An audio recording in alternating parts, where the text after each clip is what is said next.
still hopeful. We really believe we're going to get a break in this case.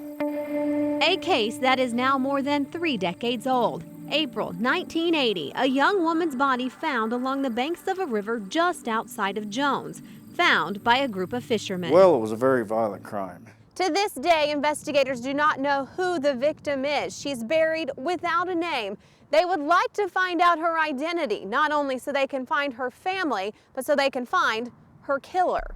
And there's really no way to pursue an investigation as far as working the crime because we have no idea who she is. We have to figure that out first. The positioning of her arms suggested that she was drugged into the location where we actually located her at. She had been murdered, dumped, and covered in lime. Shot at least 3 times in the chest. According to the autopsy report, one of the bullets was still in her chest. When removing it, the medical examiner also found a dime in the wound. The dime likely in her pocket at the time of the murder, embedded in her chest by the force of the bullet. The strangest part, her body was covered in lime or calcium carbonate, a chemical sometimes used for decomposing brush and tree stumps. In this case, it did the complete opposite. Due to the moisture in the air from the river, it actually helped preserve the body. It almost mummified it.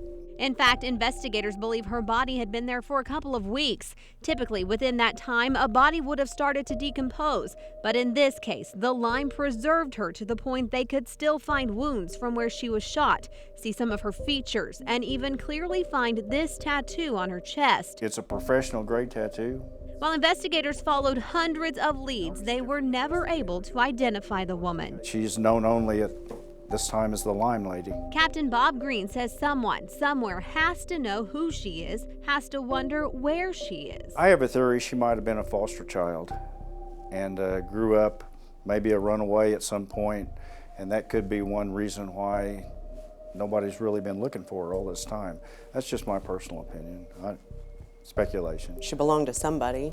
Somebody knew her. She had to have had friends, family. Numerous sketches and reconstructions have been done by investigators trying to show what her face would have looked like, trying to find someone who recognizes her.